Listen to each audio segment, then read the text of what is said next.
নমস্কাৰ ঈশান নিউজৰ সমদৰ্শকক স্বাগতম জনাইছো আৰু আৰম্ভ কৰিবলৈ ওলাইছো ঈশান নিউজৰ এটা বিশেষ অনুষ্ঠানটোৰ নাম হৈছে হেই প্ৰেম। এই অনুষ্ঠানটো আমাৰ একেবাৰে নতুন। এই অনুষ্ঠানটোৰ জৰিয়তে আমি অসমৰ এগৰাকী বিশেষ অতিথিৰ জীৱনৰ প্ৰেমৰ কাহিনী আপোনালোকৰ ওচৰত দাঙি ধৰিবলৈ চেষ্টা কৰিম। আৰু আজিও আমাৰ সৈতে এগৰাকী বিশেষ অতিথি উপস্থিত আছে, যিগৰাকী অতিথিক হয়তো মই পুনৰ পৰিচয় দিয়াৰ প্ৰয়োজন নাই। তেওঁ ইতিমধ্যেই যথেষ্ট জনপ্ৰিয়, তেওঁৰ যি সক্ৰিয়তা, তেওঁ সমাজকৰ্মী হিচাপে যথেষ্ট সক্ৰিয়। তেওঁ হৈছে কটন মহাবিদ্যালয়ৰ ইংৰাজী বিভাগৰ এগৰাকী প্ৰাক্তন প্ৰাধ্যাপক তথা মুৰব্বী। তাৰ পাছত তেওঁ এগৰাকী উপাধ্যক্ষ হৈছিলে। তেওঁ এগৰাকী বিশিষ্ট লেখক তথা তেওঁ এগৰাকী যথেষ্ট সক্ৰিয় সমাজকৰ্মী। পোনপ্ৰথমে ছাৰ আপোনাক স্বাগতম জনাইছোঁ। আমাৰ সৈতে আছে দেৱেন দত্ত ছাৰ। ছাৰ, পোনপ্ৰথমে আপোনাক আমি স্বাগতম জনাইছোঁ আমাৰ অনুষ্ঠানৰ মাজলৈ। আৰু এই অনুষ্ঠানটোৰ যিহেতু নামেই হৈছে হেই প্ৰেম, গতিকে এই অনুষ্ঠানটোত আমি আপোনাৰ জীৱনৰ প্ৰেমৰ যি সময়, প্ৰেমৰ সেই কাহিনী আপোনাৰ পৰা আমি জানিবলৈ চেষ্টা কৰিম। কেনেকৈ আপুনি অৰুন্ধতী বাইদেউক লগ পাইছিলে, কেনেকৈ আপোনাৰ সেই জীৱনৰ যি সেই প্ৰেমৰ সময়ছোৱা আপুনি আমাক সামগ্ৰিকভাৱে বুজাই ক'ব বুলি আমি আশা ৰাখিছোঁ। কিন্তু তাৰ পূৰ্বে এই প্ৰেমৰ গোটেই সম্পৰ্কে আমি কথা পতাৰ পূৰ্বে এটা কথা খুব প্ৰচলিত যে আপুনি যথেষ্ট খঙাল আৰু খুব কঠোৰ বুলি মানুহে কয়। কিন্তু এই কঠোৰ এগৰাকী ব্যক্তিত্বৰ আঁৰত কিন্তু আপোনাৰ এখন কোমল হৃদয় আছে। আপুনি যে এগৰাকী কোমল হৃদয়ৰ স্বত্বাধিকাৰী, কি ক'ব? সেইটো আচলতে মিছা কথা নেকি? ধন্যবাদ হৰিদ্ৰা।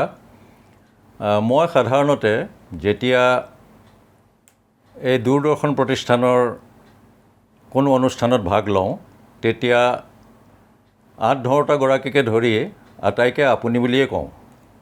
সাধাৰণতে সেইটোকে কৰোঁ, কিন্তু তোমাকনো কি আপুনি বুলি ক'ম? তুমি এজনী সৰু ছোৱালী, গতিকে তোমাক মই তুমি বুলিয়ে সম্বোধন কৰিছোঁ। তুমি কথাটো কৈছা, হয়, তেনেধৰণৰ ধাৰণা এটা মোৰ বিষয়ে মানুহৰ এক প্ৰকাৰ ভুল ধাৰণা প্ৰচলিত হৈ আছে। মানুহে স্বাভাৱিকতে মোক তেনেধৰণেৰেই লয়, এজন খঙাল বৰ কঠোৰ ব্যক্তিত্বৰ মানুহ। সেইটো মই সম্পূৰ্ণৰূপে অস্বীকাৰ নকৰোঁ, কাৰণ কিছুমান কথাত মই কঠোৰ হওঁ, সেইটো সঁচা কথা। আৰু খং মই য'তে ত'তে অনাহকতে নকৰোঁ। যি কথাত খং উঠিবলগীয়া, ধৰা এতিয়া তুমি প্ৰেমৰ কথা কৈছা। প্ৰেমৰ কথা কওঁতে এফালৰ পৰা তুমি যেতিয়া মোলৈ প্ৰথম দিনা ফোন কৰিছিলা, মই অকণমান আচৰিত হৈছোঁ, নাই হোৱাও, কাৰণ মোৰ জীৱনত প্ৰেম আছিলোঁ। আৰু আন কিছুমান এনেকুৱা দিশ আছে, যিবোৰ দিশত মানুহে মোক বেছি প্ৰাধান্য দিয়াৰ কাৰণে বা অত্যধিক গুৰুত্ব দিয়াৰ কাৰণে এই প্ৰেমৰ দিশটো বা অন্যান্য বহু দিশ প্ৰায়ে অৱহেলা কৰে বা আওকাণ কৰে। আৰু মই যদিও সক্ৰিয় ৰাজনীতিত নাই, মই কোনো ৰাজনৈতিক দলত নাই, মই গোটেই জীৱন যিহেতু অসমৰ প্ৰতি মোৰ জীৱনটো উৎসৰ্গিত, গতিকে কথাই কামে সকলো ক্ষেত্ৰতে মই অসমৰ ৰাজনৈতিক জগতখনৰ ওপৰত চোকা দৃষ্টি ৰাখি আহিছোঁ। কাৰণ ৰাজনীতিতেই ক্ষমতা জড়িত আছে, আৰু ক্ষমতা নহ'লে একো কাম নহয়। দেশৰ যদি কাম কৰিবলগীয়া হয়, তেতিয়াহ'লে সক্ৰিয় ৰাজনীতি লাগে। কিন্তু মই নিজে সক্ৰিয় ৰাজনীতিত নাই, কোনো দলীয় ৰাজনীতিত নাই। কিন্তু ৰাজনৈতিক জগতখনৰ ওপৰত মই সদায় দৃষ্টি নিক্ষেপ কৰি আহিছোঁ আৰু মোৰ মতামত প্ৰকাশ কৰি আহিছোঁ।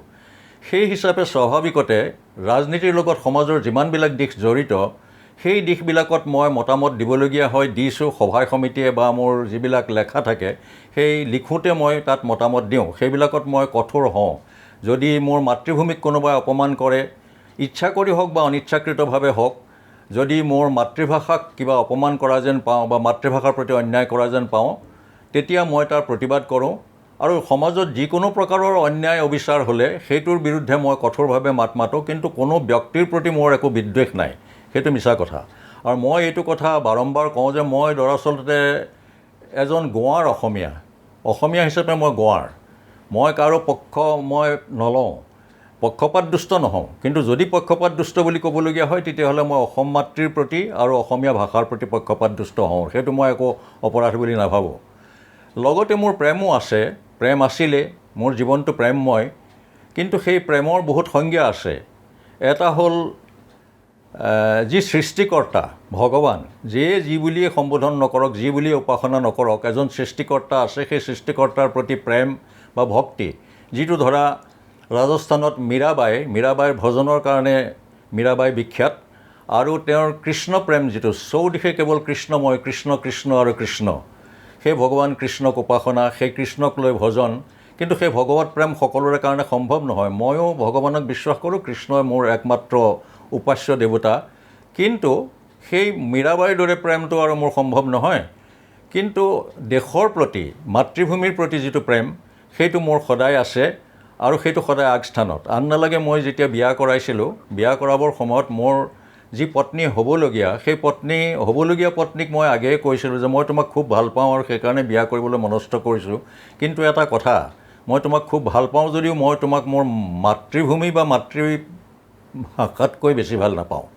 তেতিয়া তেওঁ কৈছিলে যে এইকাৰণে মই তোমাক আৰু বেছি ভাল পাইছোঁ, মই তোমাক ভাল পাওঁ কিন্তু মই মাতৃভূমিক বেছি ভাল পাওঁ, আৰু যদি কেতিয়াবা তোমাৰ আৰু মাতৃভূমি বা মাতৃভাষাৰ মাজত কিবা এটা মই বাছি ল'বলগীয়া হয়, এনেকুৱা জীৱনত এনেকুৱা পৰিস্থিতি হয়, তেতিয়াহ'লে মই মাতৃভূমিৰ ওচৰতে থিয় দিম। তেওঁ তেতিয়া কৈছিলে যে মই তোমাক সেইকাৰণে বেছিকৈ ভাল পাওঁ। মই সেইটো দিশলৈ যোৱাৰ আগেয়ে যিটো নৰনাৰীৰ প্ৰেম, যুৱক যুৱতীৰ প্ৰেম, আজিকালিৰ প্ৰেম, আগৰ প্ৰেম, যুগে যুগে চলি অহা প্ৰেম, এইবিলাকৰ বেলেগ বেলেগ ধাৰণা মানুহৰ আছে, প্ৰচলিত হৈ আহিছে, সেইবিলাকলৈ যাম। কিন্তু মই যে ক'লোঁ যে মোৰ মাতৃভূমিৰ প্ৰতি আৰু মাতৃভাষাৰ প্ৰতি প্ৰেম, অসমৰ প্ৰতি প্ৰেম, সেইটোৰ মই সামান্য এটা আভাস দিবৰ কাৰণে দুটি দেশপ্ৰেমমূলক কবিতাৰ, বুৰঞ্জীমূলক সম্পদৰ প্ৰতি প্ৰেমৰ আভাস হিচাপে মই দুটি প্ৰখ্যাত কবিতাৰ, দুজন কবিৰ দুটি কবিতাৰ দুটাকৈ পংক্তি মই আবৃত্তি কৰি শুনাবলৈ চেষ্টা কৰিম। এটা হৈছে সকলোৱে জনা অগ্নিকবি বুলি কোৱা হয় কমলাকান্ত ভট্টাচাৰ্য। সেই কমলাকান্ত ভট্টাচাৰ্যৰ যিটো পাহৰণি বুলি কবিতা আছে, কবিতাটো পাহৰণি।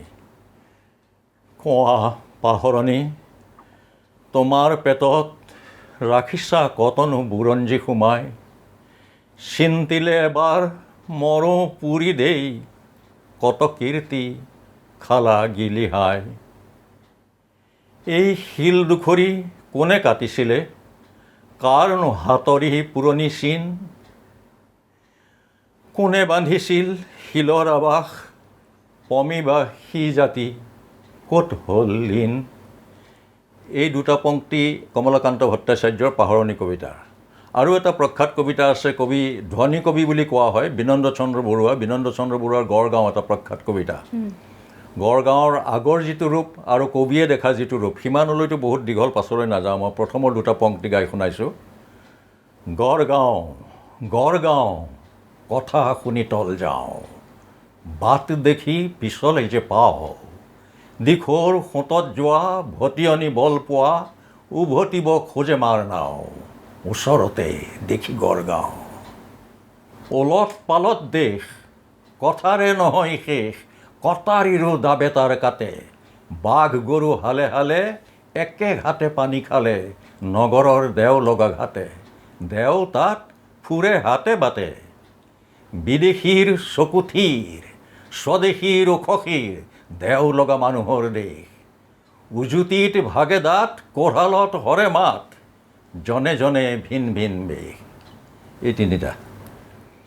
খুব ধুনীয়াকৈ আপুনি আবৃত্তি কৰিছে। হঠাতে কৰিব লগা হ'লে বা এনেকুৱা আপেক্ষিকভাৱে তেতিয়া সিমান ভাল নহয়, কৰোঁ বুলি কৰিলে আৰু বেছি ভালকৈ কৰিব পাৰি। কোৱা ছাৰ, এতিয়া আমি যিহেতু আপোনাৰ প্ৰেমৰ সম্পৰ্কে আমি পাতিম, আপোনাৰ প্ৰেম জীৱন, আপোনাৰ এটা ছাৰ সময় থাকে সকলোৰে জীৱনত, সেই সময়টো আহে স্কুলীয়া জীৱনটো, আমাৰ খুব স্মৰণীয় সেই সময়ছোৱা। স্কুলীয়া জীৱনত ছাৰ সেইটো আচলতে প্ৰেম বুলিও ক'ব নোৱাৰি, এক প্ৰকাৰ আমি কাৰোবাৰ প্ৰতি কেতিয়াবা আৱেগিক হৈ পৰোঁ, কিন্তু সেইটো সকলোৱে নস্যাৎ নকৰে, কিন্তু যিসকলে কৰে আৰু। এতিয়া আপোনাৰ পৰা মই জানিব বিচাৰিম যে আমি অৰুন্ধতী বাইদেউৰ কথালৈ আমি আহিম, কিন্তু তাৰ পূৰ্বে আপোনাৰ যে সেই শৈশৱৰ সময়ছোৱা আছিলে, যেতিয়া আপুনি বিদ্যালয়লৈ গৈছিলে পঢ়িবলৈ, তেনেকুৱা সময়ত আপোনাৰ কেতিয়াবা কাৰোবাক ভাল লাগিছেনে? সেইটো ভাল প্ৰশ্ন কৰিছা, কিন্তু সেইটো হৈছে কি সময়ৰ কথা এটা ইয়াত আছে। আমাৰ যেতিয়া সময় আছিল, আমাৰ যেতিয়া শৈশৱ, সেই শৈশৱত প্ৰেম বোলা কথাটোতো নুঠেই। মানে আই দেউতাৰ অতি কঠোৰ শাসন আছিলে, আৰু ওচৰ চুবুৰীয়া ডাঙৰ মানুহবিলাকৰো সেইটো এটা এক প্ৰকাৰৰ নিষিদ্ধ কথা।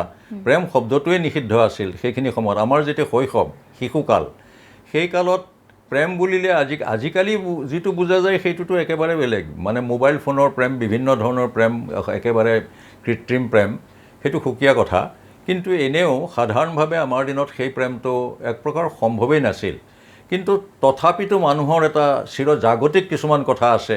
এটা বয়সত মানুহৰ কিছু অনুভূতি, কিছু আৱেগটো থাকেই।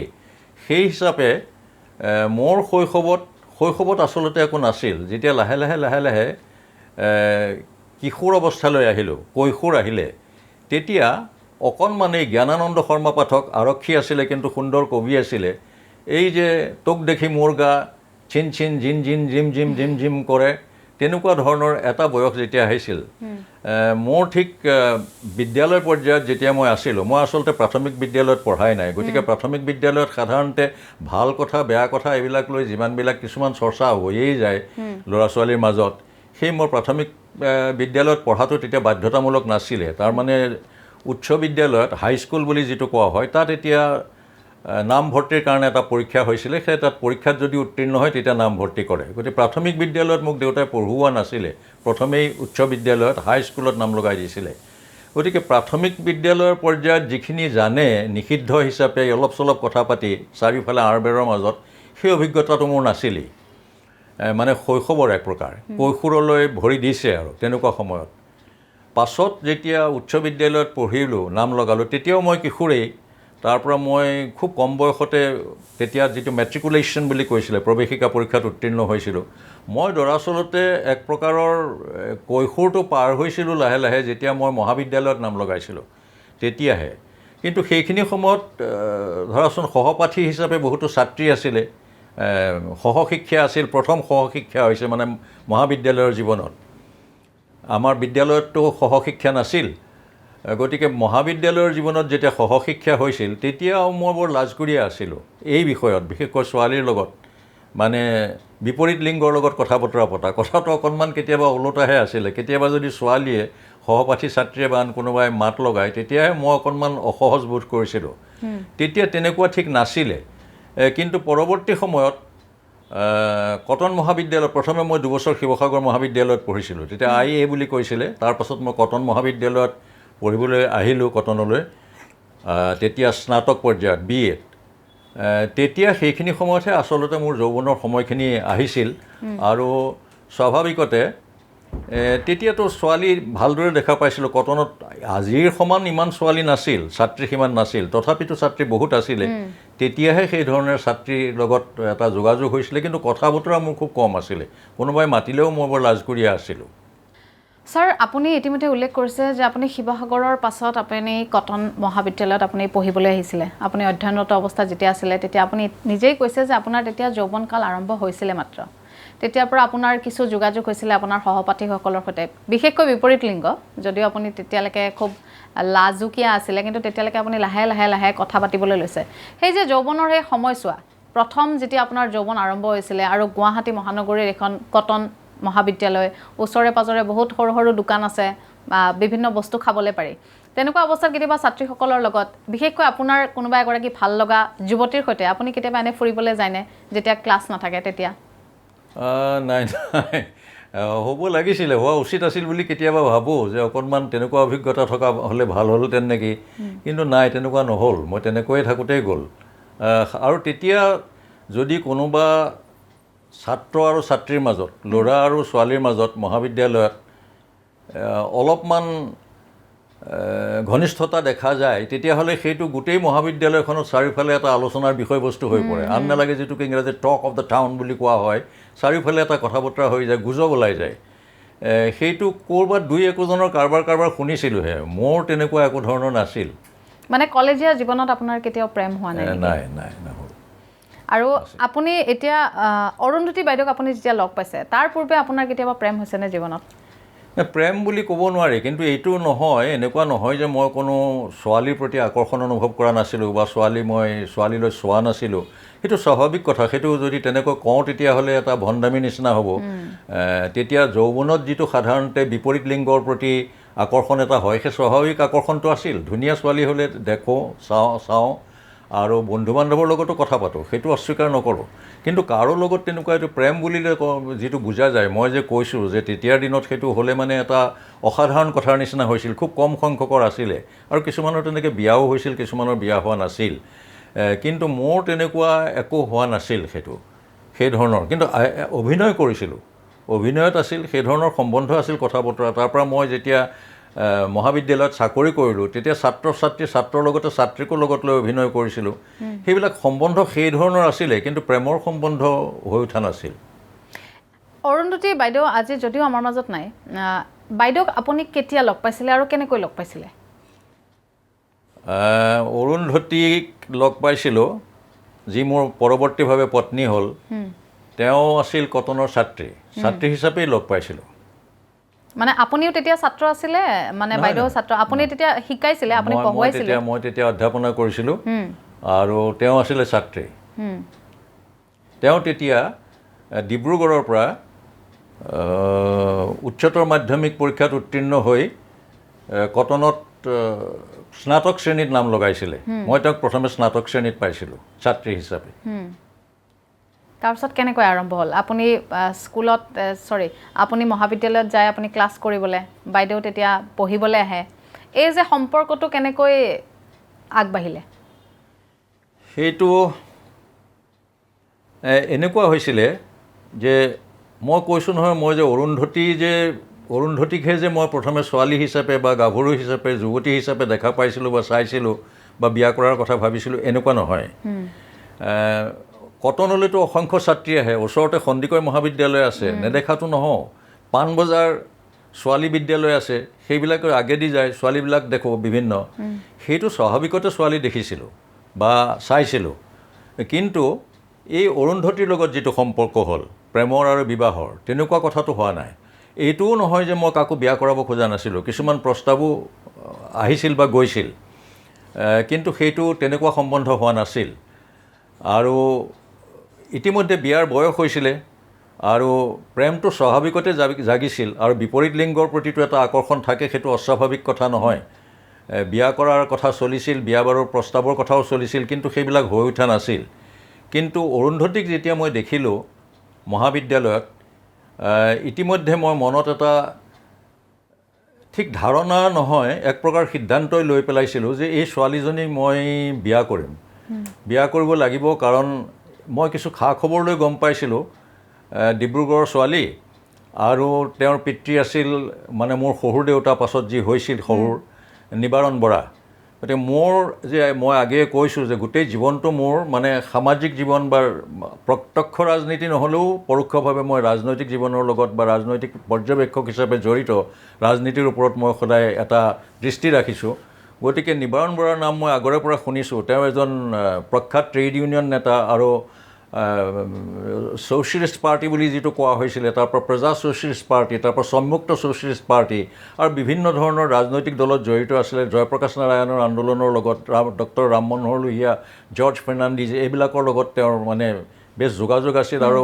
সৰ্বভাৰতীয় যিটো ৰেইলৱে মানুহৰ ইউনিয়ন আছিলে সেই তেওঁ সম্পাদক আছিলে গোৰখপুৰত আছিলে এইবিলাক কথা মই আগৰ পৰা জানো গতিকে যেতিয়া তেখেতৰ জীয়েক বুলি জানিলোঁ মই তেতিয়া এটা অনুমান কৰিলোঁ যে নিশ্চয় এটা ৰাজনৈতিক সচেতনতা থাকিব চিন্তা চৰ্চাও বেলেগ হ'ব ইতিমধ্যে তেওঁৰ 2-4টা কবিতাও মই পঢ়িছিলোঁ আৰু এটা কথা ঠিক যে তেওঁ সেইটোও মই অস্বীকাৰ নকৰোঁ দেখিবলৈ বৰ সুন্দৰ আছিলে সেইটোতো থাকেই মানুহ সেইটোৰ সৌন্দৰ্য চায়েই হয় সেইটো দুইটা কথা তাৰ লগত যুক্ত আছিলে যে সৌন্দৰ্য শাৰীৰিক সৌন্দৰ্যৰ লগতে মনটো তেওঁক মই বাহিৰে যিটো চাল চলন দেখিছিলোঁ মহাবিদ্যালয়ত আৰু সামগ্ৰিক তেওঁৰ যিটো ব্যক্তিত্ব সেইটো দেখি মই আকৰ্ষিত হৈছিলোঁ কিন্তু কিছুমান কথা তেওঁ কোৱা নাছিলে কাৰণ আমি পাছত যেতিয়া চিনাকি হ'ল চিনাকিটোৰো এটা কথা আছে চিনাকি পোনপটীয়াকৈ হোৱা নাই তাৰমানে এইটো তুমি যিটো কথা কৈছিলা যে তেওঁতো মোৰ আগৰাকী ছাত্ৰী গতিকে পোনপটীয়াকৈ মই তেওঁক যদি লাহে লাহে প্ৰেমত পৰিছোঁ ঠিক কৰিছোঁ মনত যে মই এওঁকে বিয়া কৰিম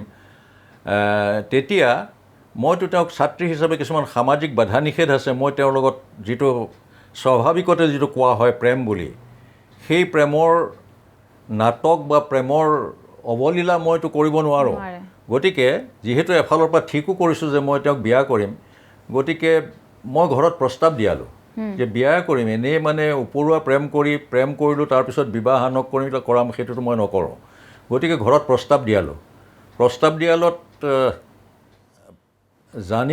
এইটো কথা জানিবলৈ পাই মই আচৰিত হৈছিলোঁ যে কাৰণ এইটো হয় যে শ্ৰেণীকক্ষটো মাজে মাজে মোৰতো চকুটো পঢ়ুৱাই থাকোঁতে গোটেই শ্ৰেণীটোৰ সকলোৰে ওপৰতে চকুৱে বিচৰণ কৰি থাকে সকলোকে চাই থাকোঁ ছাত্ৰ ছাত্ৰী ল'ৰা ছোৱালী সকলো মাজে মাজে চকুৱে পৰে কিন্তু চকুত এটা মই দৃষ্টি এটা দেখা পাওঁ যিটো দৃষ্টি মানুহে চিনি পায় মানে যুৱতীয়ে যুৱকৰ সেই দৃষ্টিটো চিনি পায় মনে মনে এটা ভাৱ হৈছিল হ'লেওতো সেইটো প্ৰকাশ কৰা নাই কিন্তু ইতিমধ্যে মই নিজে মনে মনে ঠিক কৰিছিলোঁ আৰু ঘৰত যেতিয়া প্ৰস্তাৱ দিয়াইছিলোঁ সেইখিনি সময়ত গৰমৰ বন্ধ আছিল তাৰমানে তৃতীয় বৰ্ষ আৰু চতুৰ্থ বৰ্ষ আছিল কাৰণ দুবছৰীয়া আছিল উচ্চতৰ মাধ্যমিকো দুবছৰীয়া আছিল আৰু স্নাতক পৰ্যায়ৰ দুবছৰীয়া আছিল সেই স্নাতক পৰ্যায়ৰ তৃতীয় বৰ্ষটো শেষ হৈছে তৃতীয় বৰ্ষটো হ'ল প্ৰথম বৰ্ষ স্নাতকৰ সেই তাৰপাছত গৰমৰ বন্ধত ঘৰলৈ গৈছে মোৰ এজন সহকৰ্মীৰ যোগেদি সহকৰ্মীজনো ডিব্ৰুগড়ৰ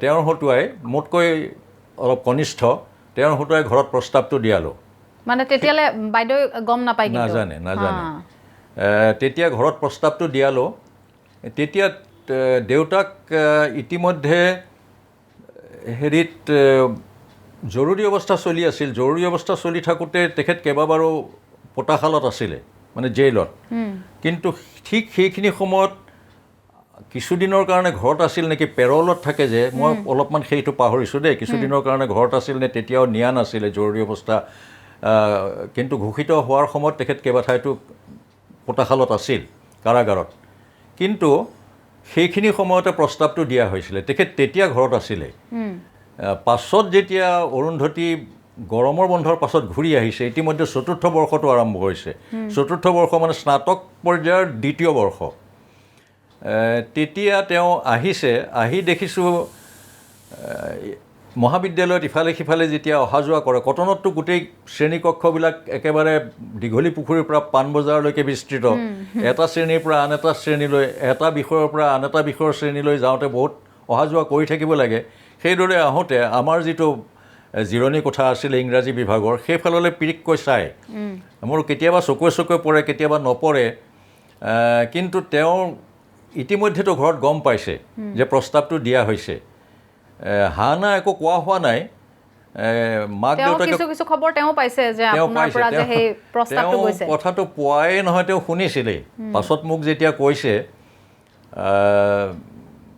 তেওঁ কৈছে যে যেতিয়া প্ৰস্তাৱটো দিছিল লাহে লাহে আপুনিৰ পৰা সম্বন্ধটো কথা বতৰা যেতিয়া হ'ল তাৰমানে সেইখিনি সময়তে মোৰ ভণ্টি আছিল অনুপমা দত্ত শইকীয়া তেওঁৰ বিয়া হৈছিলে তেতিয়া তাৰ আগেয়ে তেওঁ এখন দুজনী ছোৱালী এজনী তেওঁ আৰু এগৰাকী তেওঁৰ বান্ধৱী দুয়োৱে তাৰ আগতে তেওঁলোক যিটো ছাত্ৰী নিবাসত আছিলে কটনৰ ছাত্ৰী নিবাসত তাৰ এটা বনভোজ দললৈ নিমন্ত্ৰণ কৰিছিলে অধ্যাপকসকলকো মাতে নহয় তেতিয়া মোকো মাতিছিলে তাৰে কিছুমান ছবি আছিলে ফটো লৈ পেলাই দুজনী ছোৱালী আহিছিলে দিবলৈ আহিছিলে মই দীঘলী পুখুৰীৰ পাৰতে আছিলোঁ চৰকাৰী ঘৰত তেতিয়া ভণ্টি মোৰ লগতে আছিলে তেতিয়াই কথা বতৰা পাতিছে চিনাকি হৈছে সেইটো তেতিয়ালৈকে সেইটো গৰমৰ বন্ধ হোৱা নাই কিন্তু তৃতীয় বৰ্ষ মানে প্ৰথম বৰ্ষতে আছিলে স্নাতক প্ৰথম বৰ্ষ তাৰ পৰা গ'ল আৰু মই চকুৰ চাৱনিতে কিছু গম পাইছোঁ আৰু ইতিমধ্যে ময়ো মানে মনটো ঠিক কৰিয়েই পেলাইছোঁ তাৰপাছত ভণ্টিৰ যেতিয়া বিয়া হ'ল ভণ্টিৰ বিয়া হোৱাৰ সময়ত তেওঁলোকক মাতিবৰ কাৰণে ছাত্ৰী নিবাসলৈ গৈছে মাতিলে তেওঁলোক দুয়ো আহিছিলে ভণ্টিৰ বিয়ালৈ তাৰ পৰা ইতিমধ্যে ভণ্টি আছিলে আহমেদাবাদত এতিয়া ভণ্টিয়ে যাবগৈ আহমেদাবাদলৈ কথাটো জানে তাৰ সেইখিনি সময়ৰ ভিতৰত কিন্তু প্ৰস্তাৱ দিয়া হৈ গৈছিলে প্ৰস্তাৱ দিয়া হৈ গ'লত মাক দেউতাকে খাটাংকৈ কথাটো কোৱা নাই জানো তাই যি ঠিক কৰে যদি তাইক সুধিবাচোন এনেকৈ ক'লে দেউতাকে তাৰপাছত তেখেত আকৌ গ'ল হেৰিলৈ যাবলগীয়া হ'ল কাৰাগাৰলৈ তেতিয়া তেওঁ ইতিমধ্যে মনটো বান্ধিলে প্ৰস্তাৱটো কাৰণ তেওঁৰো পাছত কোৱা মতে মোৰ প্ৰতি এতিয়া আকৰ্ষণ আছিলে আৰু তেওঁ মনে মনে হেনো ভাবিছিলে যদি কিবা কৈ নহয় কি হ'ব সেইবিলাকো পাছত কৈছিলে বিয়াৰ পাছত গতিকে মোৰ ভণ্টি এদিন ঠিক আহমেদাবাদলৈ ঘূৰি যোৱাৰ আগে বিয়াৰ পাছত তেওঁৰ ছাত্ৰী নিবাসলৈ আকৌ গ'ল যে তোমালোকৰ ঘৰততো দাদাই প্ৰস্তাৱটো দিয়াইছেই তুমি কি কৰা তুমি সোনকালে জনাবা মই যামগৈ কালিৰ দিনে পৰহিলৈ যামগৈ তুমি যাবা সেইবুলি তাৰপাছত তেওঁ ভণ্টি গ'ল যোৱাৰ এদিনমান পাছত ডাঙৰ বাইদেউ তেতিয়াও ঘৰতে আছিলে তেওঁ আহিছিলে আহি সেইদিনা কথা বতৰা পাতিছোঁ তেতিয়া আপুনি আৰু তুমি সম্বন্ধই আছে তেতিয়া তেওঁৰ কিন্তু মই এটা তেতিয়ালৈকে যে তেওঁৰ বিদ্যালয়ত যেতিয়া পঢ়ি আছিলে বিদ্যালয়ৰ যি আলোচনী আছিল তাত কবিতা লিখিছিল গল্প লিখিছিল বা তৰ্ক প্ৰতিযোগিতাটো প্ৰায় প্ৰথম হৈছিল সেইবিলাক মই নাজানো। তেওঁ যেতিয়া বিয়াৰ পাছত আহিছে তেতিয়াহে যিবিলাক প্ৰমাণপত্ৰ চাৰ্টিফিকেট সেইবিলাক লৈ পেলাই আহোঁতেহে মই জানো। কথা বতৰা বহুত পাতিছোঁ, কবিতাৰ বিষয়েও কথা বতৰা পাতিছোঁ আৰু ৰাজনীতিৰ বিষয়েও কিছু কথা বতৰা পাতিছোঁ, কাৰণ দেউতাকৰ জীৱনটো মই জানো, সেইবিলাকৰ বিষয়ে সুধিছোঁ, বহুত কথা হৈছে। কিন্তু মই কথাটো সুধিছোঁ যে তুমি কথাটো কি কৰিলা, কিবা এটা তোমাক ভণ্টীয়ে কৈছিলে, তেতিয়া তেওঁ এক ধৰণে কথাটো কৈছে আপোনাৰ খুব ইগ' আছে। বাইদেৱে কৈছিলে আপোনাৰ খুব ইগ' আছে, আৰু আঙুলিকেইটা পিটিকি পিটিকি হাঁহি হাঁহি কথাটো কৈছে। মই বোলো সেইটো মানুহে কয়, সেইটো মোৰ ধাৰণা আছে, হয় থাকিব পাৰে যদি মানুহৰ সেইটো ধাৰণা আছে। বেলেগে মানুহ সকলোৱে সকলোৰে প্ৰতি বেলেগ বেলেগ ধাৰণা থাকে, কিন্তু তোমাৰ প্ৰতি ধাৰণাটো বেলেগ, তুমি কি কোৱা? তাৰ পৰা ক'লে যে মই অকণমান জোকাবলৈ চাইছিলোঁ। বোলে কেনেকৈ? বোলে তেতিয়া অনু বুলি কৈছে দেই, যদিও অনু আচলতে তেওঁতকৈ ডাঙৰ। অনু ইতিমধ্যে স্নাতকোত্তৰ পৰীক্ষাত উত্তীৰ্ণ হৈছে। তেওঁ কৈছে অনু বাইদেউ মোৰ তালৈ গৈছিলে, মোক এনেকৈ ক'লে তুমি সোনকালে আহিবা, কথাটো কি হয় ক'বা, দাদাইতো তোমালোকৰ ঘৰত প্ৰস্তাৱটো দিয়াইছেই। বোলে মই বুলি ক'লোঁ, কিন্তু মই ভিতৰি ভিতৰি আকৌ এটা শংকিতও হৈছোঁ, চিন্তিতও হৈছোঁ যে যদি কিবা কৈ নহ'বলগীয়া হয়। কাৰণ মোৰ এটা স্বভাৱ আছে, যিটো স্বভাৱৰ কাৰণে মোৰ প্ৰতি বহু মানুহৰ নেতিবাচক ধাৰণা আছে। কোনোবাই খঙাল বুলি ক'লে, কোনোবাই আৰু দুটামান কিবা কথা উলিয়ালে, বা কিবা কিবি কাৰণত কিছুমান ভাৱ আছে, কি ভাৱ আছিল মোৰ প্ৰতি মই এইটো নকওঁ, ক'লে মানে অন্যায় কৰা হ'ব। গতিকে বহুতে কিছু নেতিবাচক কথা উলিয়াইছিলে, আৰু সেই উলিওৱা কথাবিলাক বহুতৰে কাণত পৰিছিল, আৰু ছাত্ৰ ছাত্ৰীবিলাকৰ মাজত মোৰ বিষয়ে বহু ধৰণৰ কথা আলোচনা হৈছিল। সেইবিলাক কথা মোৰ কাণত আহি পৰিছিলে বেলেগ বেলেগ ধৰণে।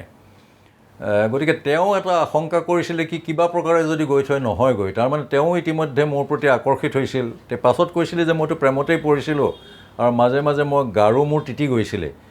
মানে মই জানিছিলোঁ যেতিয়া প্ৰস্তাৱটো দিছিলে, কাৰণ মোৰো যে এনেকুৱা এটা ভাৱ আছিল আৰু তোমাৰো এনেকুৱা এটা ভাৱ আছিল মইতো নাজানো। তেতিয়ালৈ লাহে লাহে যেতিয়া তুমি হৈছে, আৰু প্ৰথমে আপুনি হৈ আছিলে, সেই সম্বন্ধটোত তেতিয়া ক'লে যে মই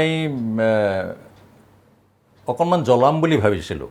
জ্বলাম কেনেকৈ, যে অনু বাইদেৱে ক'লে যে তুমি সোনকালে যাবা, দাদাই উত্তৰটো সোনকালে বিচাৰিছে, কাৰণ বিয়া কৰিব খুজিছে আৰু তোমাক ভাল পাইছে, কিন্তু এনেকৈয়ে থাকিব নোখোজে, কিবা এটা হ'ব লাগে। তেতিয়া মই ভাবিছোঁ অলপ দেৰি কৰোঁচোন, তেওঁ যদি সঁচাকৈয়ে ভাল পায় অলপমান জ্বলকচোন, এইবুলি মই আহোঁতে কেইদিনমান দেৰি কৰিছোঁ, এইবুলি এনেধৰণে কথা কৈছিলে। মানে বাইদেৱে এতিয়া আপোনাৰ সৈতে যেতিয়া আপোনাৰ প্ৰস্তাৱটো গ'ল, যোৱাৰ পিছত বাইদেৱে গম পালে যে আপুনি তেওঁৰ প্ৰতি আকৰ্ষিত বা আপুনি তেওঁক বিয়া কৰাব বিচাৰিছে। পিছলৈকে আপোনালোক দুটাৰ মাজত আপোনাৰ পৰা তুমিলে আহিলে, কিন্তু সেই যে প্ৰেমৰ সম্পৰ্কটো আৰম্ভ হ'ল, তাৰ পাছত বিবাহলৈ কিমান বছৰ এনেকৈ প্ৰেম চলিলে? তেনেকৈ সেইটো আছিলে মাহৰ পৰা এবছৰ 7 মাহমান হ'ব, মাজত এবছৰ 7 মাহমান সময় গৈছে। তাৰমানে ইতিমধ্যে তেওঁ স্নাতক পৰীক্ষা দিলে, BA পৰীক্ষা দিলে, BAত উত্তীৰ্ণও হ'ল, আৰু তেওঁ BAত উত্তীৰ্ণ হোৱাৰ পাছতহে আমাৰ বিয়া হৈছে। 1.5 বছৰমান আছিল এনেকৈ, কাৰণ প্ৰথম এবছৰটো প্ৰস্তাৱ দিয়া হোৱাই নাছিলে, গৰমৰ বন্ধতে প্ৰস্তাৱ দিয়া হৈছে, তাৰ পৰা ঘূৰি আহিছে। ঘূৰি আহি এটা ঘটনা হৈছিলে, তেওঁ মানে আচলতে একো কাম নাই ইংৰাজী বিভাগত, মানে আমাৰ বিভাগটোৰ আগেদি তেওঁ অহা যোৱা কৰি আছে। সেই কথাটো মই লক্ষ্য কৰিছোঁ, পাছত মোক কৈছে আকৌ আহোঁতে যে অহা যোৱা কৰিছোঁ মই, এনেই কাম নাই, মানে সেইফালেদি অহা যোৱা কৰি থাকোঁ, কিজানি চকুৱে পৰে। তাৰ পৰা এদিন যাওঁচোন ব'ল বুলি পেলাই দুজনীমান ছোৱালী লগত লৈ, বান্ধৱীক লৈ পেলাই ইংৰাজী বিভাগৰ জিৰণি কোঠালৈ আহিছে। আমাৰ শিক্ষকসকলৰ ইংৰাজী বিভাগৰ যিটো জিৰণি কোঠা আছিলে, তালৈ আহি মোৰ ঠিক পিছফাললৈ এটা খুঁটা আছিল, সেই খুঁটাটোৰ ওচৰতে আধা আঁৰ লৈ পেলাই বোলে থিয় হৈ আছে আৰু মাজে মাজে চায়। আৰু সেইখিনি সময়ত মোৰ এটা দুৰ্ঘটনা হৈ আছিলে তাৰ অলপ আগেয়ে। তাৰমানে এজন বন্ধুৰে সৈতে এঠাইলৈ গৈ আছিলোঁ, গৈ পেলাই মই কিবা চিটি বাছত উঠি আছিলোঁ, থাকোঁতে কিবা এটা বস্তু মই আঙুলিয়াই দেখুৱাইছিলোঁ মোৰ বন্ধুজনক আঙুলিয়াই দেখুৱাওঁতে সিফালৰ পৰা এখন ট্ৰাক আহিছিলে। সেই ট্ৰাকখনত মোৰ হাতৰ এই আঙুলিটো লাগিলে, সোঁহাতৰ বুঢ়া আঙুলিটো লাগি ভাগি গ'ল। ভাগি মই কিছুদিন চিকিৎসা কৰা, এইটো মানে প্লাষ্টাৰ কৰে যে, প্লাষ্টাৰ কৰি দি এডাল ৰছীৰে এনেকৈ বান্ধি ডিঙিত ওলমাই ৰাখিছিলোঁ, সেইটো যিডালত স্লিং বুলি কয় তেওঁলোকে, স্লিং দি ৰাখিছিলোঁ। তেতিয়া তেওঁ আহিছে, আহি পেলাই দেখিছে, দেখি কৈছে, পাছত কৈছে যে মই জানিছোঁ হাতত কিবা এটা হৈছে বুলি শুনিছোঁ, কাৰণ ক্লাছলৈ যেতিয়া প্ৰথম দিনা গৈছা সেইদিনাতো হাতখনত এনেকৈ শ্লিংডাল দেখা পাইছোঁ, মোৰ অকণমান হাঁহিও উঠিছে, মই ভালেই পাইছোঁ বোলে, মজাটো পাওক দিয়ক অলপমান। তেনেকুৱা ধৰণৰ কথাও কৈছিলে।